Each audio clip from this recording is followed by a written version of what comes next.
Good evening. It's 7 o'clock. It's Sunday night. It's WOSFL Weekly. I am your host, Jonny Baillie, and delighted to be joined this weekend by Ardeer manager Sean Kenney. Sean, how's it going? All good, Jonny. How are you, mate?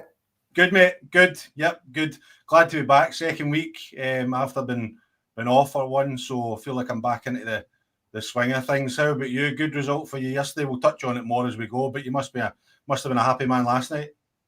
I was, you could have gone well in it, actually. They did a wee bit of sticky spell after a good start, and we knew it'd be a tough one, and still in Unica up this weekend, so it's a bit it's a big exciting game for us, but I just wanted to get through Yoker yesterday and just get the job done, and we would sort of take a wee break for the league and then look to get back into it after the Stirling Uni game.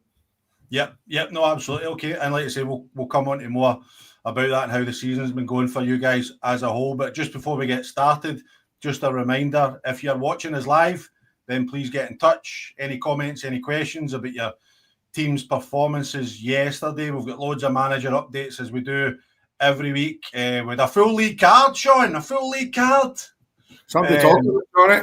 That's it, mate, that's it. So plenty to talk about, impacting the league positions, etc. And before we go back to cup action last week, so get in touch with us, get involved in the show. You know we always welcome it. Any discussion points, any questions for Sean, then I'm sure he'll do his best to answer them. Also, if you are watching, please hit the like button on YouTube. If you're rewatching, hit that like button and subscribe to the Pyramid Promotions channel. Always much appreciated. If you're listening on audio form, then download the episode, rate and review on all your good podcast networks and even the rubbish ones as well. Shout out to our sponsors just before we get started. Roxburgh Insurance Brokers. If you're needing any insurance needs, then get in touch with Roxburgh. GLA Chauffeurs. If you're needing some executive travel, if you've got anything planned, then GLA will get you there in style. And of course, VSN Sport. If you're needing bespoke kit for your team, then Gary at VSN will sort you out, and his number is scrolling across the bottom of the screen as we speak. Sean, just before we start, it's obviously Remembrance Weekend. I think I wouldn't want to go on without mentioning it, because I think it's such a poignant time that we remember those that have made the ultimate sacrifice for us and our freedoms. And on behalf of myself and everybody at Pyramid Promotions, just anybody that is serving or has served, just how much we appreciate everything you do for the country. We've actually got a player in our team at Maybole that is actively in the army as well. So a massive honour to represent that as well. So, Sean, any what you add about that? No, just everything you've said as well, Jonny. Yesterday at the club, we had special match day programmes for Remembrance Weekend, and all the money went to local remembrance, the local charities and things like that. So, not echoing everything you say, Jonny. Yeah, absolutely. Okay, mate, we'll get stuck right into the Premier League. Fancy graphics here. Now, thank you very much to the West of Scotland social media. I pulled this off Facebook. Hopefully I'm allowed to do that, but I've just kind of stuck myself in. But the way I look at it, Sean, and the way I've always kind of lived my life is, it's easier to ask forgiveness than it is permission. Yeah, I get that, mate. I thought you might say that as well, to be fair. So we'll go with that. Results on the screen there. Anything jump out at you at the minute, Sean, out of that? Just, I think the big results for me, Renfrew beating Glenafton 4-2. But I suppose the game of the day, if you like, would have been at Troon, where second played third, or first played third. Troon v Lags, and I thought it would be a tight affair, but Troon get the 1-0 victory, which they'll be delighted with. The Troon Lags game is one I was looking at as well, mate. Two teams that have really got a consistency up to that top end of the table, and they're really pushing. It looks like it's going to be Talbot who are going strongest just now, and they're going great as well. Another good result for them. But Troon and Lars have been in about it the last couple of years as well, so both of them going great. As you see, I fancied it to be a tight one, and Troon have edged it, but two really good teams there. It was always going to be there wouldn't be much in the game, that's for sure. No, definitely not. I don't think there was there would have been, and I think I saw the goal. It was a great strike to win the game for Troon, and that puts them back top of the table just now. Now I know they've got 2 games in hand. Auchinleck, sorry, I've got 2 games in hand over them. But for a team from a managerial point of view, Sean, how much does that give you a wee boost knowing that you are, even though your game's ahead, you are sitting top of the league? Aye, big time. You know when it gets to a lot. Most football is psychological as well. But once you're up there, and you say, "Well, we're here. They need to come and catch us." I'm sure I'm telling Tommy Sloan how to do his job, and Tommy's been in this position a lot more than I have. But Tommy will just be saying, "We win more games, we go top." It's just how you spin it to the players, really, isn't it? I think that's just what management is, isn't it? It's about the spin you put on it. But there's positives for either side, but it's Tommy will be saying it's still in Talbot's hands. They'll be wanting to push on and take top spot again. But they said Troon are right in it, and it's going to be a tight one right to the end. I don't think Talbot will pull away from too far. It's not as if they're going to run away for it this year. I think it's going to be a proper title race. I think everybody thought the way that Auchinleck started the season, when they were just steamrolling everybody, I think they thought that they were just going to keep going, and especially when they beat Troon 5-2, the game I was actually at in the league game, and I thought I wondered how that would have an effect on Troon. But credit to Jimmy, because he's got them right back on the horse, and they're really keeping pace. It's impressive actually how well they're keeping pace, given how much everybody is talking about how on fire Auchinleck have been. No, definitely, and up there, and it's something I bang on about all the time, and it's one of the boring things in football that people don't. It's not a glamorous thing to talk about. It's consistency, but that's what wins you things. And Troon are getting that. They've had it the last couple of seasons, as I says, and that's why they will push Talbot the full way. Mm-hmm. Yep, and there's now a 7-point gap. I'll get the table up in a wee minute, but there's a 7-point gap now between Troon and Auchinleck, and then to third place Hurlford. Do you see it being just a 2-horse race now, or do you think? I know you've got Johnston Borough sitting in 8th. They've got 4 games in hand over Troon, which if they win puts them back in the mix. Or do you see it just a 2-horse race just now between Troon and Auchinleck? Johnston Borough will still be looking to have a say in it, but I think it will be a 2-horse race, Troon and Auchinleck. Mm-hmm. Yeah, I spoke to Greg Mitchell at Johnston Borough. They had a good 4-1 win at Rutherglen. I know that he was a bit wet today, get the wee man's football, so he sent me a kind of last minute, but he was just saying that Rutherglen started decent, took them 10-15 to get in, but then they scored really 3 quick goals within 30-35 minutes with their front 4 causing them problems. Darren Christie scored another 2 to go with his goal last week. Rutherglen had a couple of decent chances. 3-0 at half-time, comfy. Started the second half a bit sluggish. Rutherglen get a soft penalty, and then they've upped it a wee bit. So it sounds like just a kind of routine victory for the guys at Johnston Borough, but I think that's the kind of victories that they need to kind of get the league form going again. It's routine, but it's a good routine if you're going to win 4-1. If that's your standards, it's your setting, and they're more than capable of doing that. If it's a 1-0, again, it's that psychological part of it again. 4-1, I know Mitch is saying it, maybe it came in out spell, we didn't get going second half, but Scotland says they've come out and kind of that they've done a job, and they've got to 3 points, and they've got a few goals as well. So that's a big win, and it's when you want to start just steamrolling teams, and that's the first one, I think, for them to start going and doing it consistently again. Aye, and Mike Cameron is just mentioning there, Johnston Borough a clinical first half, scoring 3 despite Rutherglen having the better of the play first half. And again, I feel like I say it all the time, but it's just the quality that Johnston Borough have got in the team, that if you give them any chances, they're just going to they'll invariably take them. Yeah, they'll get match winners. And maybe when it's not going your way, and if many times you see in football when a team's out the park misses a chance, and then a special player scores at the other end, and it just deflates you completely. Mm-hmm. That's Johnston Borough players that can do that.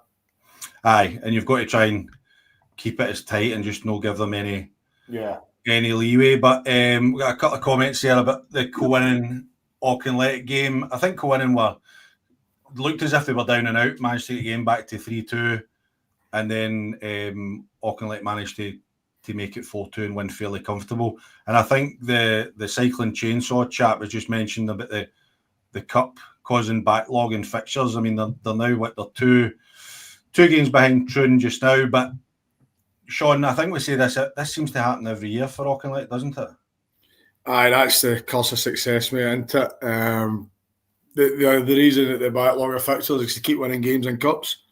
So I'm sure Tommy will not be complaining about that either. If there's a club out there that are experiencing that situation of dealing with a backlog, it's Auchinleck Talbot. They've more experienced in the game in these situations than Tommy Sloan, and he'll be fine dealing with that and managing that. It's interesting because you last year we saw Clydebank, and I think they went out the cups pretty early. I think they get beat off St Roch's in one, and they get beat off Atherley in one, if I'm right, if my memory serves me correctly.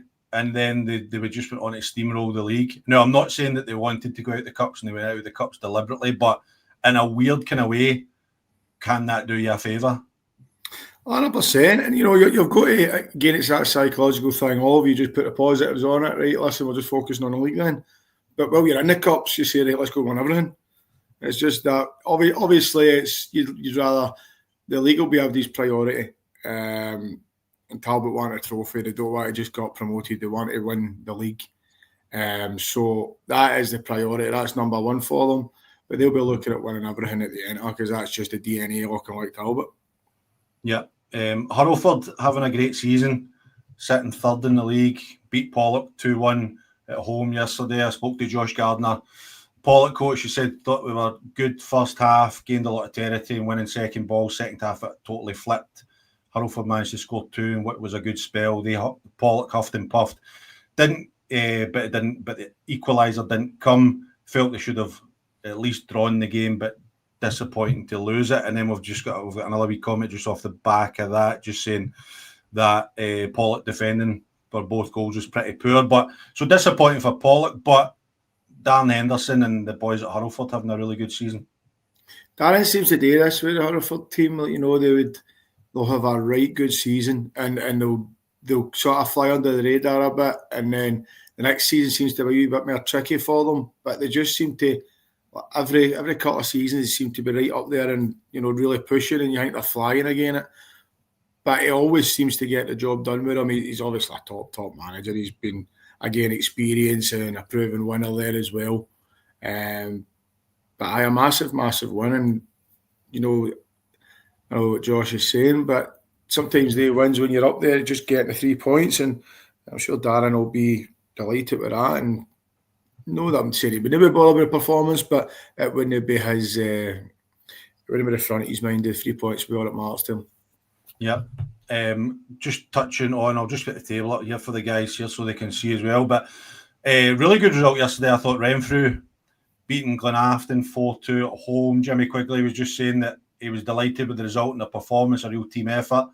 Started well, deservedly went in front, controlled the game until they passed the ball to their striker on the edge of the box who slotted home. Glen said a 10-minute spell, they put us under pressure, but they got back on top to go in at half 2-1 up. Second half, Glens came out the traps, resulted in an own goal from a centre-half. Made a couple of changes. Kenzie came on, scored a brace, could have added another, hit the post. Ran out comfortable winners in the end, so was delighted after last week's disappointing end to the game. That's a fantastic result for Renfrew beating Glenafton 4-2. Definitely. I think I say it to every time I come on here about the job Jimmy done at Renfrew. He's just been absolutely superb there. The way the club's moved on for he took over has been brilliant, and that's a massive 3 points. Glenafton are kind of teasing to get back up to previous levels, and then obviously that'll be a disappointing one for them yesterday. I'm sure that they'll be frustrated with that because they probably feel like they've let themselves down a wee bit because they've had some good results recently. But Renfrew will be delighted and good for Jimmy and the boys there. I mean, I think that's. Let me just double check this for accuracy sake, but I think that is the first That's the first league game Glenafton have played since the 6th of September. And that just cup games again? Mm-hmm. Aye, so they beat B 3-2. No, sorry. They get beat off Auchinleck 7-1. And then they've played South Challenge Cup, Communities Cup, Senior Scottish, West of Scotland, South Challenge, Scottish Communities, Senior Scottish, West of Scotland, and then they played in the Premier Division there. Madness. Even when you look at the sort of win-loss in the league, it kind of sort of looks at what I was talking about there, where, you know, they get a result and you think, right, they're back at it, and then sort of 1-4 have lost 3, they've drew 1, so it's that kind of inconsistency, or maybe a wee bit frustrating, but it brings with that the knowledge of, well, you're capable of winning games. Let's just tighten up on the wee things, because I've had some good cup results as well. A couple of sore ones along the way, so that's that hot and cold sort of thing that'll be frustrating a wee bit for the guys in there, but they're in a good position just now. We've only played 8 games, as you say. They've not a lot of league games, so they're in the promotion places. They've only played 8 games. They've got a lot of games in hand, so it's definitely picked up a bit. How, as a manager, Sean, how difficult is it to manage this part of the season where your league's your bread and butter, and you're not getting that run of league games to get that momentum going? You're thinking about, do I change the team? You're maybe playing teams for higher levels or lower levels. Like, how does that affect your thinking as a manager? The game's been off is a big thing that frustrates me. Obviously with a wee chat during the week about trying to get my game on at the weekend there, and I just hate the game's been off. But I try to say this respectfully as an Ardeer, we're probably not going to get into many finals. So the cup games that we take, we don't make too many changes. We don't really flip the team or anything like that. We don't want to lose. We've got a bit of momentum going with performances for us. So, you know, we'll make the odd change. We've a rotation with the goalkeepers at cup games. That's about it. But for the guys who are maybe going to be competing, everything, it's going to be more games. You know, we speak about the Talbots and things like that. They're going to play a lot more games in Ardeer over the course of the season. So they'll probably need to use their squad a lot more than us. Whereas at Ardeer, it's just a case of trying to get a winning team on the park again. Mm-hmm. Yeah, it's no easy, and I suppose for teams like Auchinleck, like Glenafton, where supporters and committees are expecting you to go the distance in these competitions and be competing, it can be difficult to try and manage that. Okay, Atherley, great result for them. That moves them up to 5th in the table, having a fantastic season under Willie Dyer. He just said it's a great result, knows how hard a place it is to go at shots. They lost a freak goal in the first 10 minutes and they had to deal with some pressure. Felt they gave away needless free kicks in the wide areas, but they dealt with it. The shots were trying to hit them in the counter, but they stood up to it. And from then on, they felt they had more control of the game. Delighted with the boys playing some really good football and winning. There's no better feeling. They gave a 17-year-old goalie his debut yesterday, who was brilliant. Finished the game with 5 boys under 20, so that's pleasing. Great, but a great team performance. And special mention to Bobby Barr, who's 37, still running about like he's 17. I think Willie's done an outstanding start to the season. Really, really impressive. I was going to say that there, Johnny. Come down with Glasgow United last season. He was coaching there with Shug. And we sat with a chat after the game when we got back to the pub. And really good guy, Willie. And I spoke to him at the start of the season when we played a couple of teams they were going to play, and we had a chat about the team. He's doing a great job. I'm delighted for him because he's a really good guy. But really impressive job, and long may it continue for him. Mm-hmm. Yeah, and I just hope, I don't know, I don't think they're applying for their license this year because they're talking about moving stadium, but that would be a gutter, wouldn't it, if they overachieve this season, get one of those top 8 spots, and can he get that promotion into the Lowland League West? That would be a sore one, because you know that in management, our job's just to get the results in the park. We try not to deal with the rest of that stuff. When you're getting told it's not happening, that would be definitely a sore one. But again, it kind of come into the thought process just now. It's just got to get the job done, and then I complain about it at the end of the season when it's done. Aye, no, definitely. I think your camera's frozen there, big man. I don't know if you put 50 pence in the meter there, but we can still hear you, so it's all good. Last result that we'll just touch on: Drumchapel losing 2-0 at home to St Cadocks. That was a bit of a shock for me. I thought Drumchapel would take care of them. Aye, I was surprised at that one as well. I think St Cadocks some of their second win of the season, isn't it? Drumchapel have. I think they'll be really disappointed with their start this season, and they'll be disappointed with that one yesterday as well. Obviously, they're outside the top 8, but they've actually they've probably played second most amount of games as well. So nothing to worry about as in promotion-wise and that. They're still really capable of getting in there, but I don't think that's the guys at Drumchapel's aims to get in through 8th place. I think they're looking a lot higher up in the league. So they'll be disappointed. Obviously for St Cadocks, it's not been the start they've wanted. But it's a big win yesterday. And hopefully for the guys there, we played in pre-season and good guys there. Hopefully they can kick on a bit now. Aye, I'm just looking at Drumchapel's fixtures just in the league, so no counting any cups, but they started the season so well. They beat Lavs, they beat Johnston Borough, they beat Renfrew comfortably. Then came that mental 8-2 defeat to Cowinnen, and then they haven't won a game in the Premier League since. Do you think there's having a hangover, that 8-2 loss to Cowinnen? I think there's an issue before. If it's to go 8-2, there's an issue there. So it's, like, I'm trying to think how to put this. You shouldn't get beat 8-2. Let's just put it that way. Especially guys who are at that level, who have got that experience in that team. They've got some really good players there. But I don't need to tell them that. They know this. I'll not be saying anything that's not been said in their changing room. But you just need to pull together. And again, if you've got that, it's different if you've not got the quality they've got. See, if you've got poor players that can beat every week, start to worry then. But they've got good players and they'll be able to turn that around. It's just need to pull together, take a breath and get back to what they're good at. I know, definitely.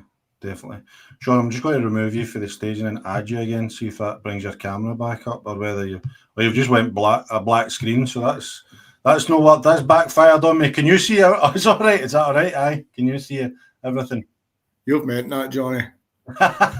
Well, I don't know whether it's better to look at a black screen or just a frozen image of your face. I don't know. What do you think? What do you think would be better for the viewers? Let's not put that to a poll. No, we'll get a quick vote. Right.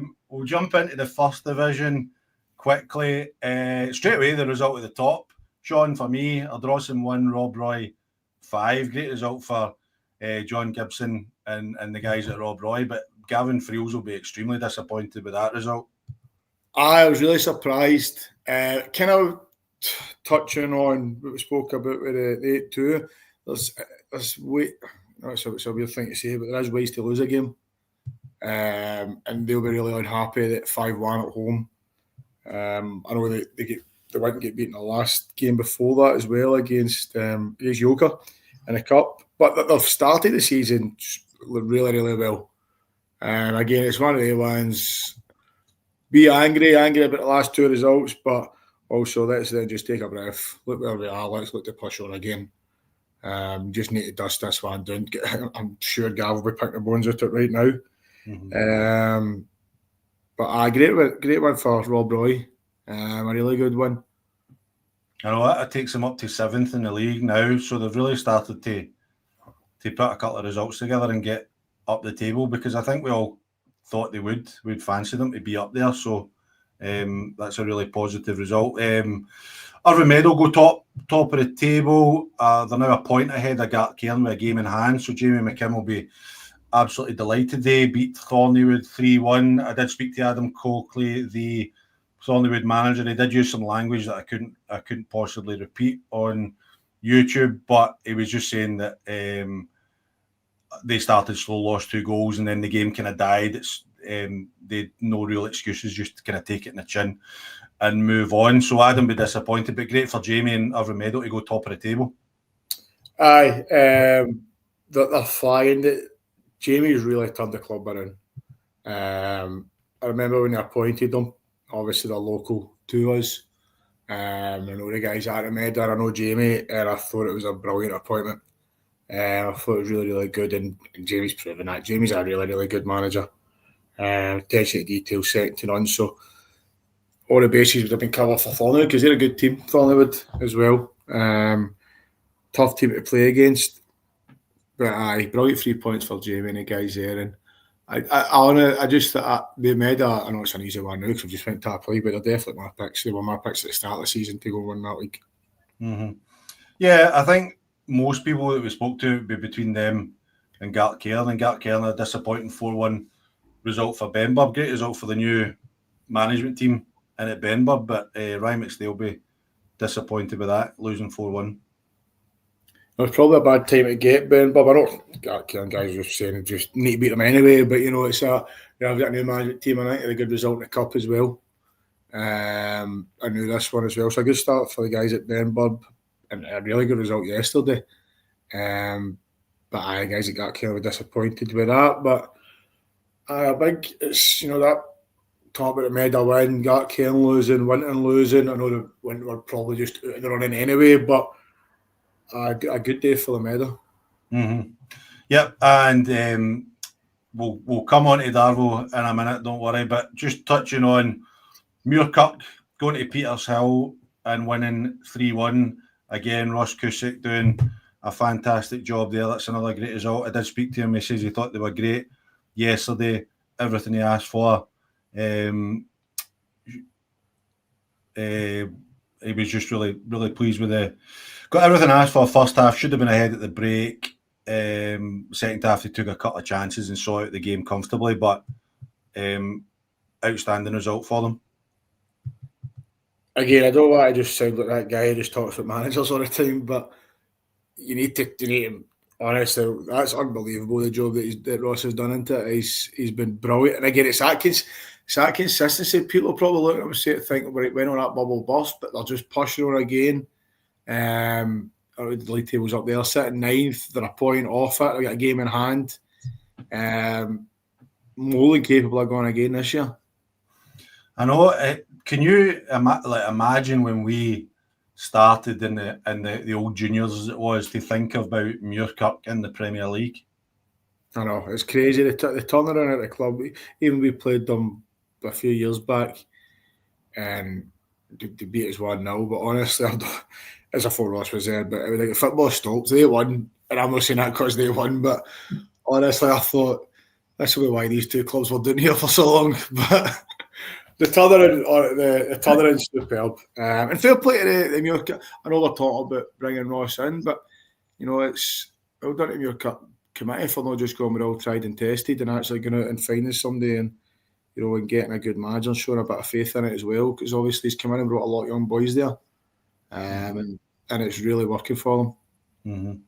Mm-hmm. Another really impressive result was Vale of Clyde beating Kilbirnie 4-0. We know Vale of Clyde's a difficult place to go. I didn't see them winning as decisively as that, and John Hughes, the Vale of Clyde manager, was just saying they've carried on their great form, decisive performance, dominated in the first half and clinical. Second half, managed the game perfectly, looked dangerous throughout and got a deserved fourth goal. Collective group were brilliant yesterday, and it was important to get a win going into a run of cup games. Delighted for the players and management team. I'm going to make you sound like a broken record again, but you've got these managers that are just doing such good jobs with clubs and they're maybe overachieving and getting clubs into positions where they're maybe no used to.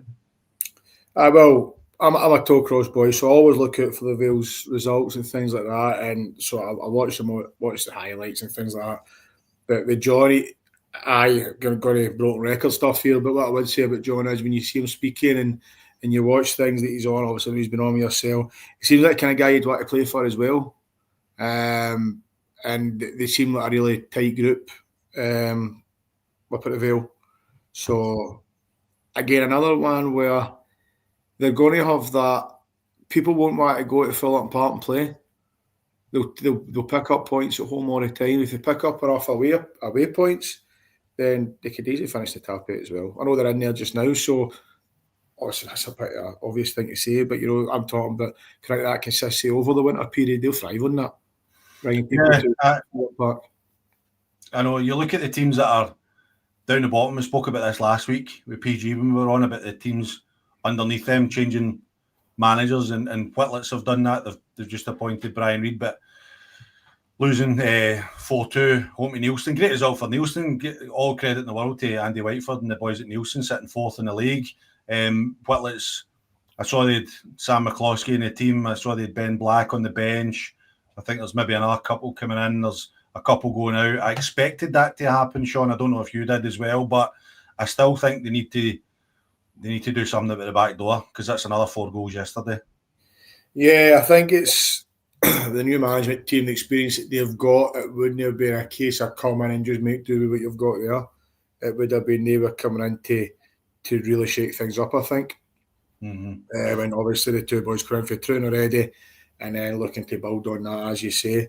But they are losing a lot of goals. That's the big thing. Minus 14. The goal difference, it's no rocket science. The more goals you lose, you're going to be in the bottom. You need to sort that out before anything else. I don't need to tell Brian that he knows that, and I don't need to tell him that. No, I know, but it's there in black and white. Their average is 3 goals a game they're conceding. But just a wee word on Andy Whiteford and Neilson, sitting fourth in the league. What a job. No, I know Big Mick Lennox that plays with him, and you're going to need to say something bad about somebody. I was going to say about Mick. No, again for Mick as well. I know they beat the Winton a couple of weeks ago, and Michael maybe wasn't getting a game at the Winton, wasn't getting his minutes there, and he's went up and he's really thriving there. It seems like a good place to be. And again, that goes down to the management and the committee, that it's not just about putting 11 players in the park, it's the whole club. And Neilson seems to be a proper club who's got things in the right places just now. And again, they look to push on and keep growing and keep getting better. Aye, no, definitely. Okay, mate. Darvel lose 3-2 to Cumbernauld. Announced today that Nacho Novo is going to be the new manager. Now, if you were listening to me on Now Ayrshire Radio at 10 o'clock every Saturday, you would have heard that we broke that news exclusively on Saturday morning, so you would have found out a full 24 hours before social media. But what's your thoughts on Nacho going into Darvel? From the outside, it seems like a strange one. It seems like I've seen people say a publicity stunt, things like this. But people probably don't realise that he's been in at the drum, he's been coaching in there, he has actually got a bit of experience at this level. It's not a completely, for people that know what he's been doing, it's not a completely random thing. I think he's made it clear when he spoke, or even on the drum social media, that management was something he's looked into. So he's been there for a wee bit of time now, maybe about a year and a half. It's going to be interesting to see what happens. The big thing I was just thinking about, any manager has got to have a good recruitment pool, a good knowledge of players and things like that. So it'll probably just depend on who he's taking in with him, coaching wise, and who's going to be next to him. I don't know how many games he's been out and watched. I know he's obviously been working with the guys at Drumchapel, as I say, so it might be a wee bit more limited with that side of things. But I'm sure there's people that would love to play for him, and there's people that really wouldn't. So we'll see.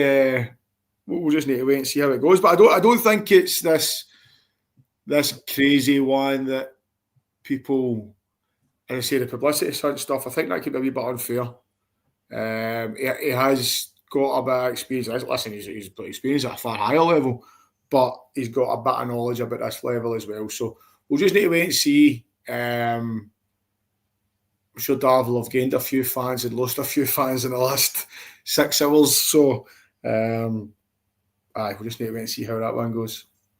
I think for me, Sean, I agree with you completely.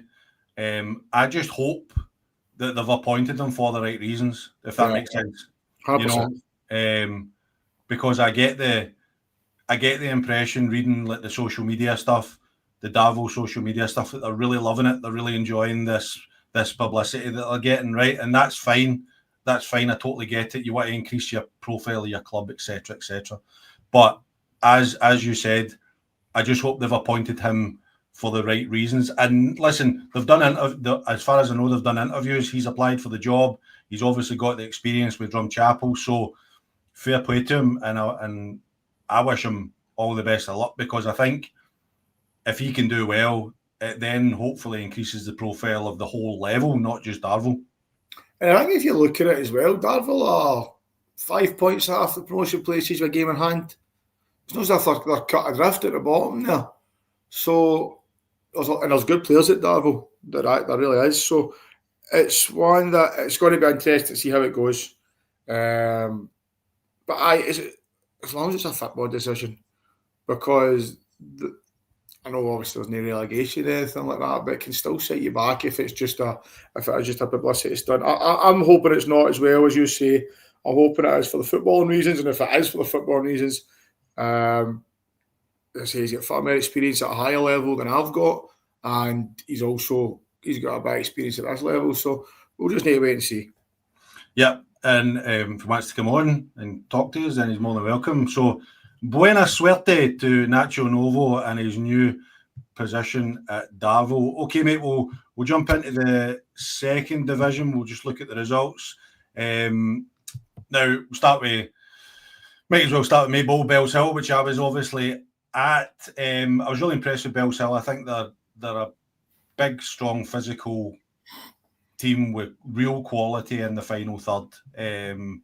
Callum Graham scored a screamer for 30 yards, which you could maybe say the keeper should do better, but I'm not going to dig him. Well, I just have dug him out. The keeper's got to do better, to be honest. I don't really care. The keeper should do better, in my opinion. And then they scored a second really early.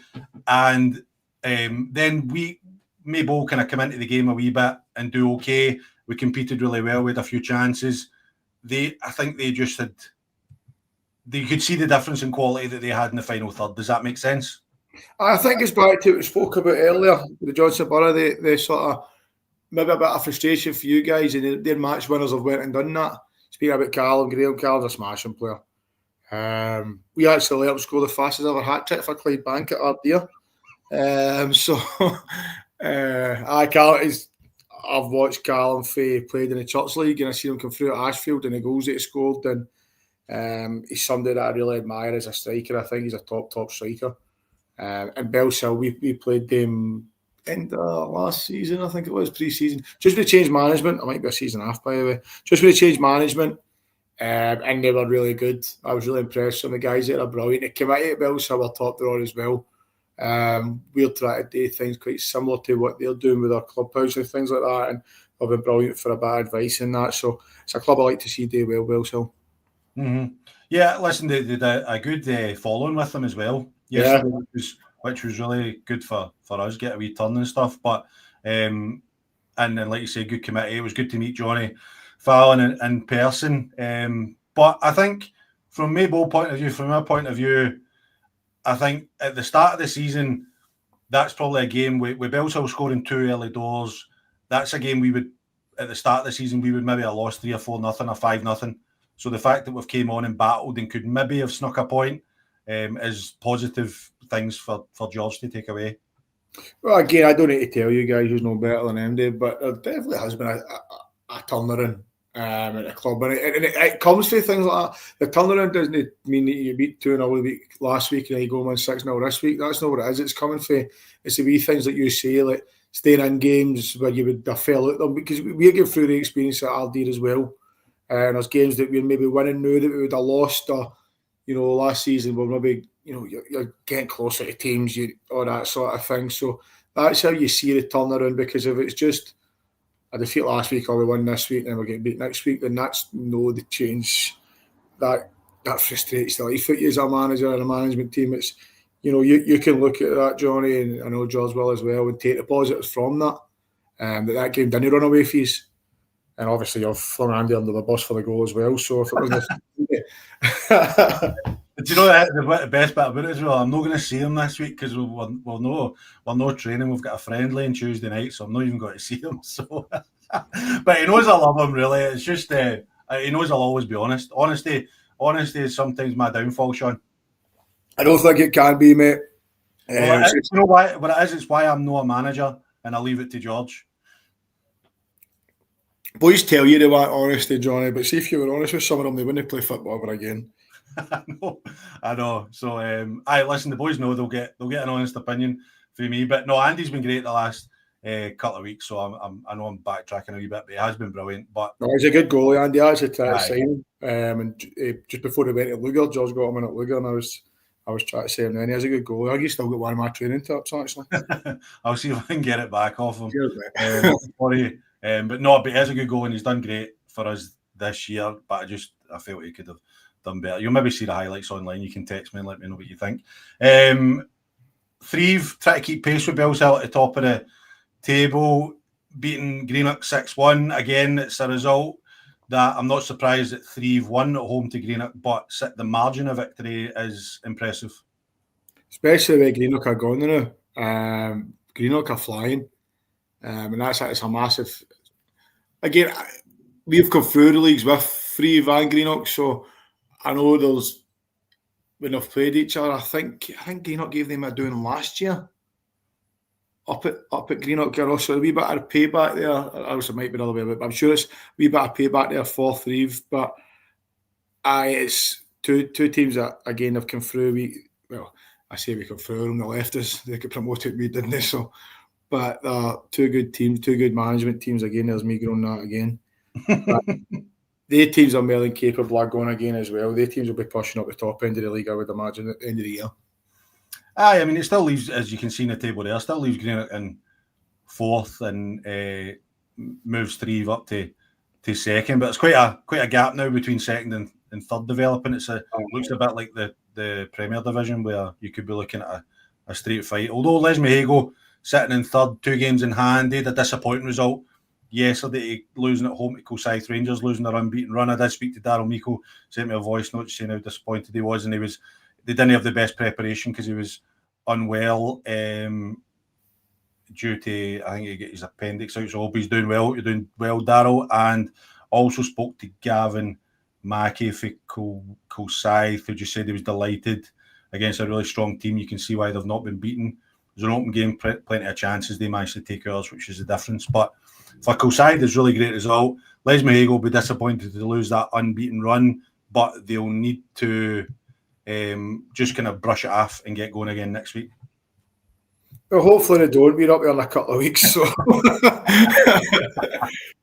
No, I've got Darryl on Facebook and that, and I've seen he's had a tough week, so I'm hoping wish Darryl all the best. Hopefully he's feeling better soon. But I know the biggest Perry will be in the news the results. I know Darryl's lighter, but I think we're both like that a wee bit. But I hopefully Darryl's feeling better soon, and hopefully we'll see him in a couple of weeks when we're up. Yep, and I just got a wee question there. We'll just touch on for Alexander Walker, who's said, I've seen both teams. Who do I think is the best? But I'm assuming you're meaning between Bellshill and Threave. I think Threave are probably the better football side. You're probably right, but I just think the quality that Bellshill have got at the top of the park, they don't need to play well to win games, if that makes sense. And when you know you've got that quality, what I liked about them yesterday, now our park wasn't great yesterday. I don't know. We need to get you down there, Sean, on the lawnmower, because the council didn't cut the grass because it was raining, so the park wasn't in great nick. But what I liked about them was you could see that they were just get the ball forward to their top players early and then let them do the business. And I'm all for that. Maybe old school, but I'm all for that, Sean. Running football, Johnny, it doesn't go out of fashion. So I think there'll be a few teams. We were maybe a wee bit like that yesterday as well, where it's nice to pass. But I always say if we can play 2 passes and score, then we can do that as well. I'm fine with that. Just get the ball in the net. That's what bothers me. No, absolutely. Threave obviously sitting unbeaten as well. They win their game in hand. They go within a point. A Bellshill. For me, if I was to stick my neck in the line, I would go with Bellshill just because, as I said, that quality in the final third is just. I mean, I think they are. If you look at Graham and Callum Graham and Graham Gracie and PJ O'Donnell and guys like that, you put them in any team in that league and probably half the teams in the league above. they would take them. Yeah, Billshall's consistency, I think, will see them through. Threave will have the backlog again at the end of the season, probably. They had the dodgy midweek ones that they've had the last couple of years. By the way, they actually dealt it really well last year in the run-in. But I know they kind of struggled away from home a couple of times last year. But we seem to have got the consistency sorted this year as well. But I just think it's going to get difficult at the end of the year again for them. And it might just be the one game that they slip up on. And I don't think Billshill will do it that often. I think Billshill's consistency with the match winners they've got up top. As you say, three play nice football and they pass it well. And they've got really good players and they've got match winners as well. But you through the list of boys that Billshill have got there. If one's not doing it, the other one can step up. And I think Billshill, again, it'll be a tight one, but I think Billshill will win the league. I was really impressed with Threave last year. I think they had to go to Glasgow United on a Monday and then Irvine Vicks on a Wednesday or Luger on a Wednesday, something like that. And like you said, they navigated it really well to get themselves promoted. That was really impressive because those are ones you can look at and maybe have a wee slip up. Right, okay, Sean. Ardeer 3, Yoker 2 yesterday. How was it?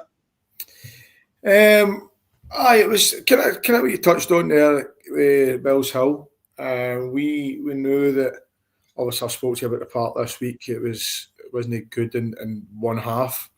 We had a big puddle on it Wednesday, Thursday, and tried to switch the fixture to get it to a Yoker's Astro, but there was stuff going on up there that they couldn't change the fixture. So we got the game on. Usually when we come out, we shoot to the right-hand side first, but I spoke to Jack, the captain, telling me to swap it because that sort of right-hand side half was the one that was going to chew up. So we thought we'd just defend in clear our lines, get in, nothing each maybe at half-time, and then we'll sort of go for it a wee bit second half. And that's what we did. It was nothing each at half-time. We hit the bar twice in the first half. But the second half, we scored 3, so Yoker got their 2 goals there. Yoker actually, the goal scorer was quite weird actually. We scored like 67th, Yoker 69, we were 73, they were 75, and then we were 81. So it was a sort of 15-minute spell of madness. But the way the boys are, they're finding ways to win just now. And I'm delighted with that. Yesterday was never going to be a glamorous game, and I say that to the boys. It's probably not one you look forward to watching back to view camera, but just get the 3 points and you don't need to watch it. They'll just watch that 15-minute spell where all the goals happened.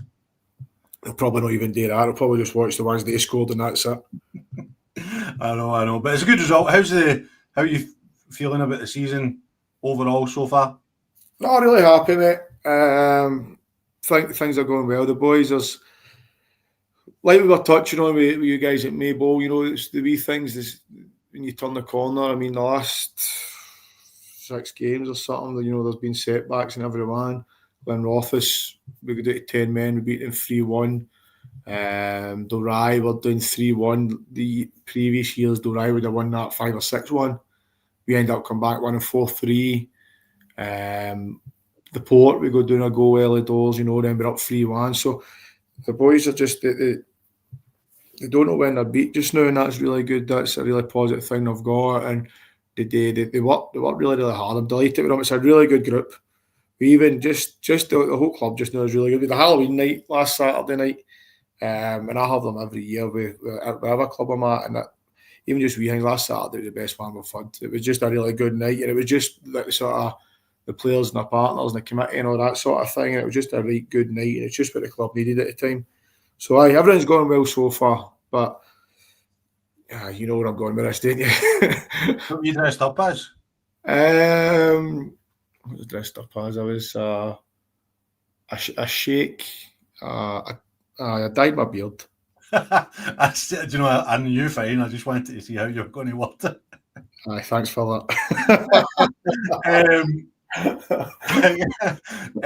But I mean that's what you. I think. What did you lose 2 your first 3 league games, and then you're unbeaten in 7 in the league. So I know you've got these cups and things like that, but that league form must make you really happy. Aye, we beat off Craigmark 3-2, and we Knightswood 5-1, didn't you? Bumped off Knightswood, to be honest. So they were two of the first 3 games. Since then, we've been on a good run. I think, including the cup games or something. I think we've lost like 1 out of the last 13 or 14. So it's really good. It's that consistency that we're looking at. I've been on the boys a wee bit this week, to be honest. I've been sore morning. I wasn't too happy with training on Thursday and kind of questioned them, but they answered the question, so it shut me up, didn't it? Well, for the time being, anyway. I just, we've not been in that position, and I say that to them. I know you're probably considered a good team in this league. Can you keep being a good team? Because we've always had to chase or fight relegation or something like that. It's a different mentality when you're up there, and teams are now looking at it as a scalp at times, and so it's maybe teams are maybe going to be happy taking a draw, but we need to keep doing what we're doing, keep moving the ball and keep trying to get into the good areas and keep going right to the end. So boys' mentalities have been great. The standards are really good this season. And to be fair, we've got Jimmy McKellen's in coaching and Glenn Lewis. They two are taking sessions. And what I really like about it, the group's really close, but there's that bite to training. That sort of, you know what I mean by that. It's I'm not fighting around like that, but the boots get in, and I like it. I like it physical at training when they're playing games. For me, that's training's got an edge, and that matters. Mm-hmm. How's Jamie coach? I never knew Jamie was in there, but it maybe doesn't. He wouldn't necessarily have struck me as the coaching type when he was playing. So how's he been? He's been absolutely brilliant, honestly. Obviously, we spoke off camera.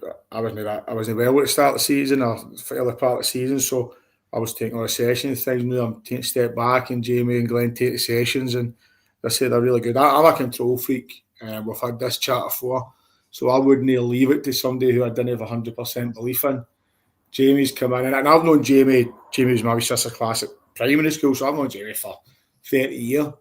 And he's got that wee growly face, and I can sometimes have that as well. Sometimes we're early years, sometimes we've been really pally, sometimes we've been not that pally. And it wasn't a pals actor coming in at all, because I hadn't spoke to him really for a while. And when I heard that he was available and we spoke to each other, he come down and here's what I think, what do you think? And he's been absolutely brilliant. It's to come in really, and I'm not just saying that.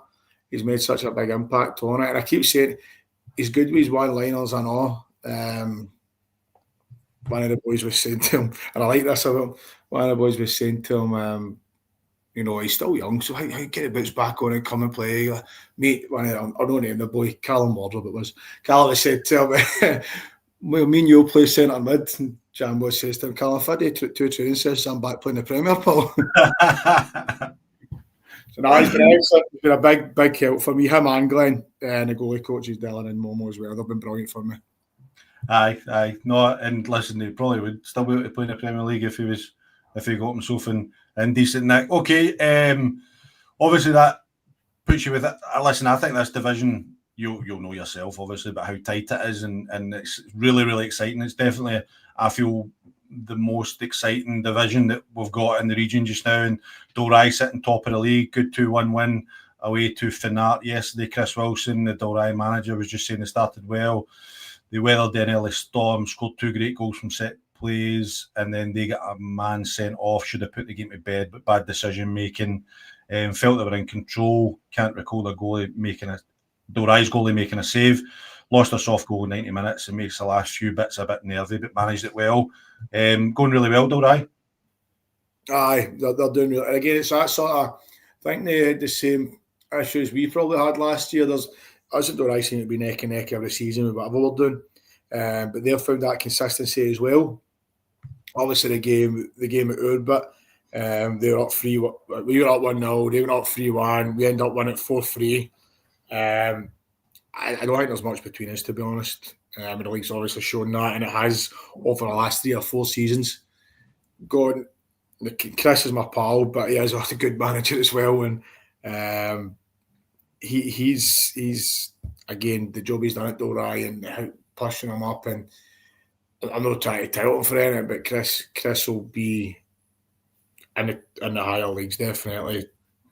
I'm not saying he's in any rush to go there, but Chris will definitely be going up divisions as well. I'm sure he wants to take Dalry with him, obviously, but there's teams should be asking Chris to go and manage them, as far as I'm concerned, higher up the leagues. Aye, I probably agree with you. I think there's plenty of guys out there that are in a similar kind of boat as well.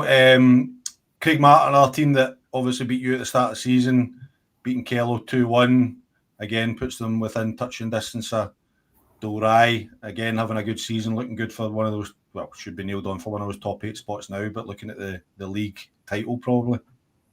Aye, I think that's their only aim just now is first place, and quite rightly enough. Craig Mark know how to win games of football. It might not always be glamorous, but they get the job done, and I've got a lot of respect for that. Against us, we missed a lot of chances, and they were clinical when they got the win, and that was, they deserved it. They done the job, and they're really professional, good experience, big striking at the back, brilliant at this level, top defender for me. He's really good, and he gives him that sort of confidence building on, big dominant centre half, and everything about you gets that confidence knowing that he's next to him. So he's really the base of the team, and they'll be right in amongst it up to the end of the year as well, end of the season, sorry. Yep, and Knightswood, a good result, keeping themselves within that kind of group as well, beating Glenvale 3-0, and also Girvan drawing 1 each with Port Glasgow. I did speak to Dean Keenan, and he just said he was really disappointed with how Girvan played. Port Glasgow actually went down to 9 men at half time. There was an incident in the tunnel or something like that. He said that resulted in Port Glasgow going down to 9 men, but they did the old, when you're playing against lesser men and you don't use the ball, make the part big, they just kind of got sucked into going direct and making it a bit easier. So I think it's probably a decent point for him, but Dino will be really disappointed with not getting the 3 points. You can understand where he's coming from. You look at it and go, you've missed a chance there. But as you say, like, the Port are a good team, and before the game we'd have taken a draw. You probably don't admit it for a home game, but a draw's not a terrible result for them. The way it maybe plays out, it's frustrating for them. But you see that so many times when you kind of feel that, right, they're doing 9 men, we need to score straight away. Whereas you don't, just relax, play your game, move the ball, get it wide, and that's where you get your goal. But I think it's quite a late goal for a corner as well. So he's probably a bit disappointed. I've not really cut the Port open. But listen, their players need credit for that as well. Shows massive character, especially after last week. I know they've now, I think that's 3 in the bounce now. They've went through a win, and obviously they drew with us, took a show one last week against Knightswood, and then yesterday. But his character's shown there. If you could do it in 9 men, I thought they actually had another guy. I thought it was 3 red cards they got. I don't know. Dino never mentioned it, but see, just touching on that though, Sean, like, see, the people watching, maybe it'll be good, a wee bit of insight for them. But see, when you are in a team, you're playing against 9 or playing against 10. Why does that happen? Like, where the team with the lesser men does okay? Like, what happens to players? Why do they get so antsy and nervous? And what can you do as a manager to try and coach them? Do you work on that at training and some situational things where you play against lesser men so they know what they're going to do? How do you approach that as a manager? I think you just need to go over. Do you know what, it happens so often, Johnny? Right yourself, mate. It happens so often when you see. I think that's what the thought process is, right? They're down to 10 men, they're down to 9 men. We need to score. If it's for players, we need to score straight away here, but you don't need to score straight away. Move the ball, and it's really simple, as you say. Well, both says it. Get the ball wide, get your full backs, come round them, and get it on the box. If you want to cross for deep, then me and you were centre half. You were far better than me, but it's the easiest thing in the world, standing on the edge of your box, going head on the ball. So see if you get less. I loved it. See, you talk about the training things. I love being in the team with a man doing. So I'll just organise people around about me. We've got less. It's so easy to do. So you need to stretch it. You don't want me moving at my position. That's fine. I'll stand here and head of the ball. You want to cross the ball for deep. That's fine. I'll go and head of the ball. But if you go to the byline, if you get people overlapping, and then there's more guys in the box, you're cutting it back, you're whipping right across the face of goal. That's difficult to deal with. I watched. I was at the Dalry Fanart game a few weeks back, and Fanat went down to 10 men, and they were 1-0 up. It was at Dalry.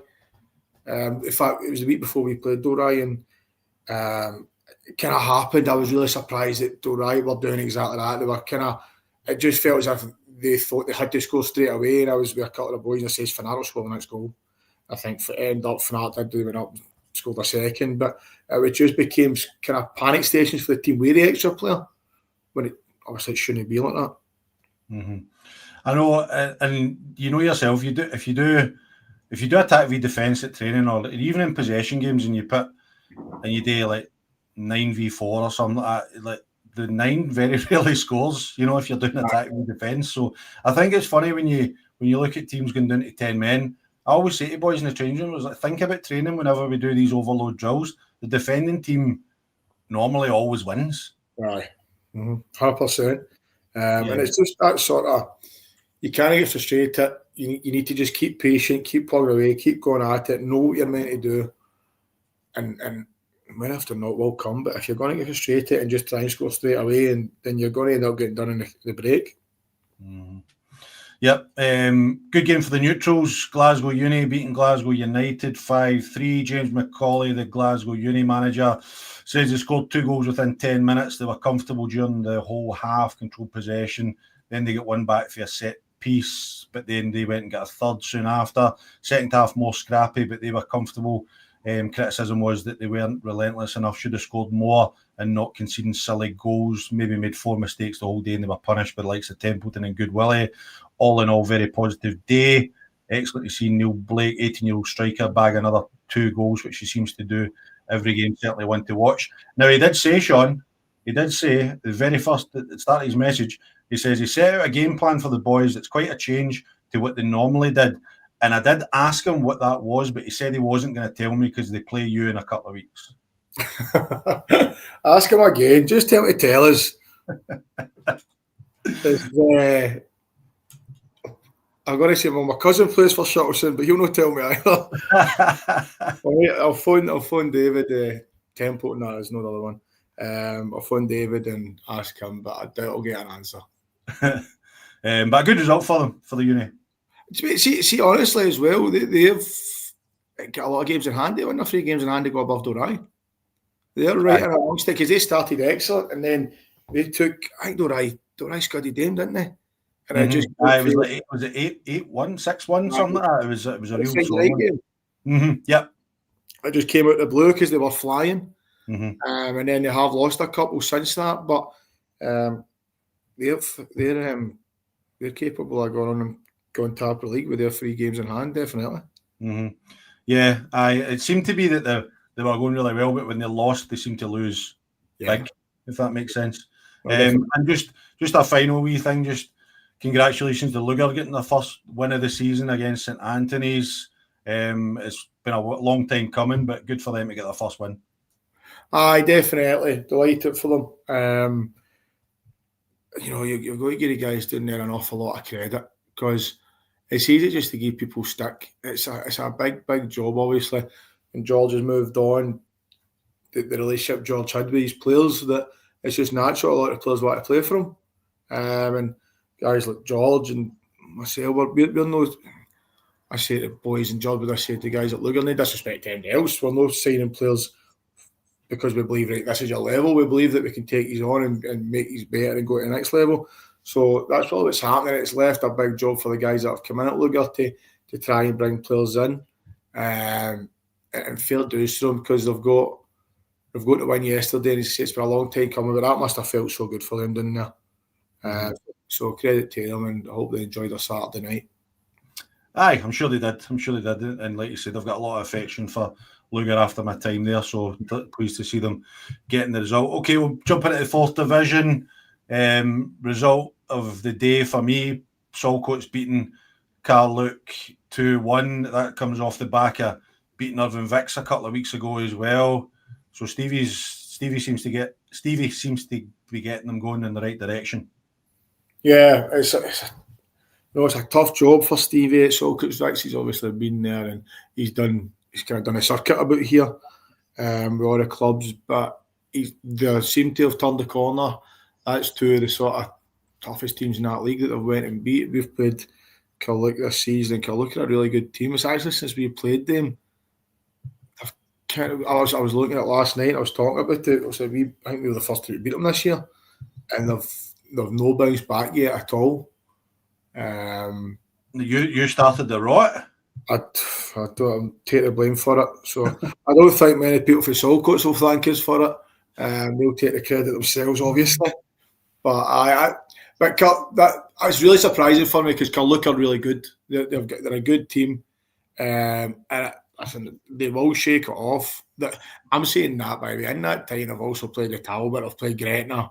You know, they've good teams after they've played us. They've not been playing just. I know. I think if you look at the last, they've lost the last 3 league games. Now they've lost against Irvine Vics, who are going to be title challengers. They've lost against EK Thistle, who look like title challengers as well. But they would probably have looked at the next 2 games, Saltcoats and Ross Vale, as games that they would want to be picking up 6 points to try and keep themselves up the top end of the table.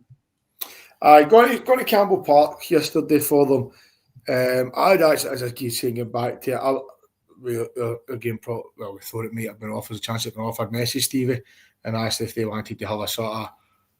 I'd send me a message you actually, see if you maybe wanted a backup friendly if the game was going to go off. And Stevie says the park was fine, but as you know, it's right in the water. It's a completely different game of football there.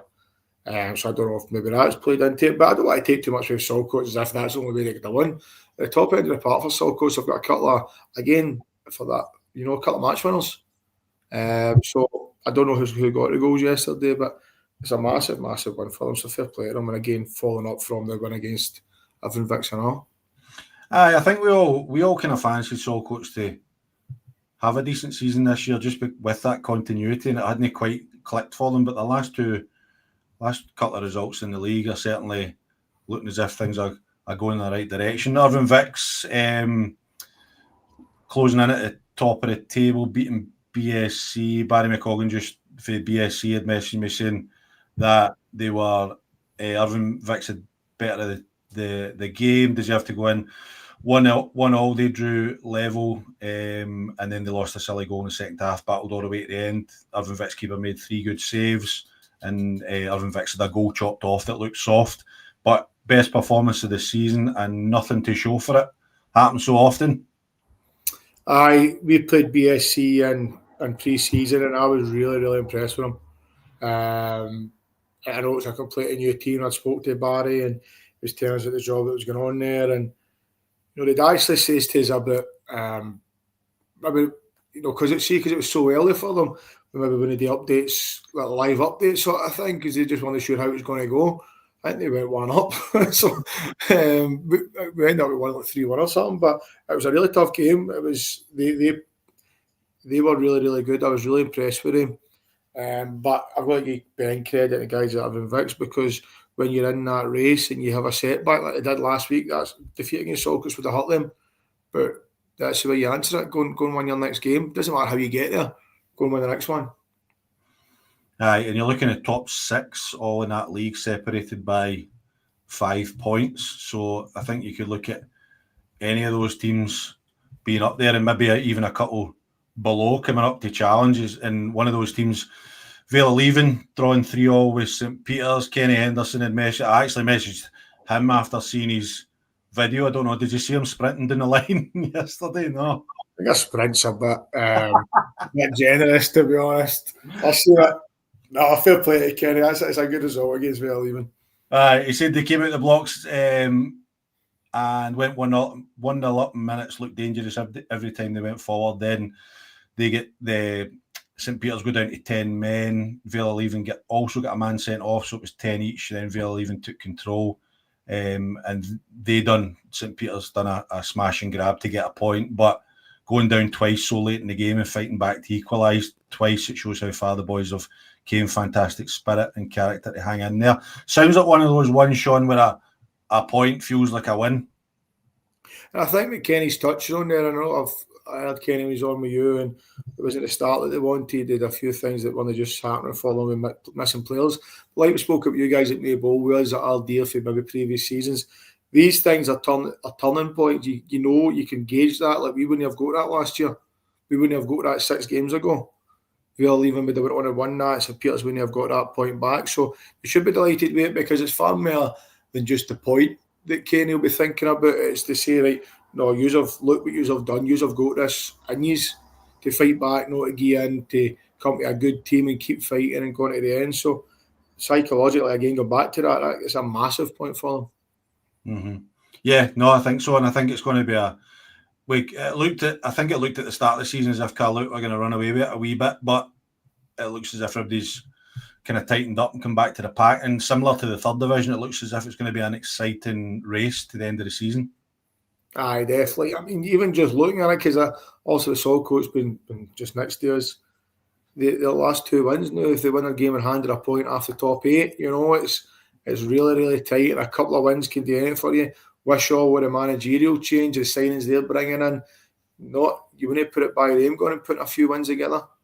So teams feel like far lower down there can really go and make a push, I would think. Yeah, definitely. Okay, mate. Just a couple of comments. One, a couple of things for the black screen. So Gordon Sawyer's just asking if your groundsman's job's up for grabs anytime soon.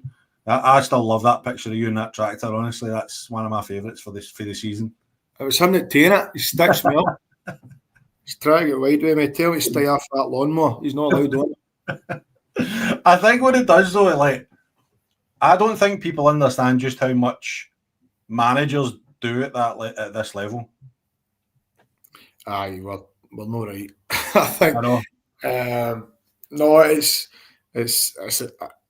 an obsession for me now, to be honest, mate. I'm obsessed with the park. I think that I touched on Jamie and Glenn coming in taking training. It means I don't really need to do much and I can go just cut the we're going to the grass stuff, but the pitch gets cut 3 times a week. You can tell wee Gordon he's not to go anywhere near it. Mm-hmm. Yeah, and just a question here for Cycling Chainsaw Chat. He was just asking if we're going to cover the low in League West next season. To be honest with you, mate, we'll look at it at the end of the season. My initial gut reaction would be to say yes, but we'll see how it all shakes out with the amount of teams, because we've got 80 teams to cover just now. So that could be, depending on how many teams come into the league, you could be looking at upwards of 90 teams to try and talk about and things like that. So my initial gut feeling would be yes, but watch this space and we'll make a call on it at the end of the season. What do you think, Sean? Do you think we should? I know for a fact you're no patching Troon, mate, so you will be covering the league next year. No, definitely not. Okay, listen, just before we finish, I just want to touch on something again, and I did this I apologise in advance, Sean, because I put John Hughes on the spot when I did this last time. But you know I'm a big American football fan, yeah? Mm-hmm. So I don't know, anybody that follows American football might have seen on the news that Dallas Cowboys player unfortunately took his own life at the start of the week, and that was after scored a touchdown on Monday night and then took his own life on Wednesday, and he was only 24 years old. And I always want to talk about these things because I think young men's mental health is so important, and it's just really a plea for any young man out there, boys that are in teams, managers, etc. If you are struggling and you need some help, to go and speak to someone, because Sean, you know, we work with these young men all the time, and sometimes you don't know what's going on and you just want them to open up if they've got other things going on. To be honest, Johnny, I didn't know that story.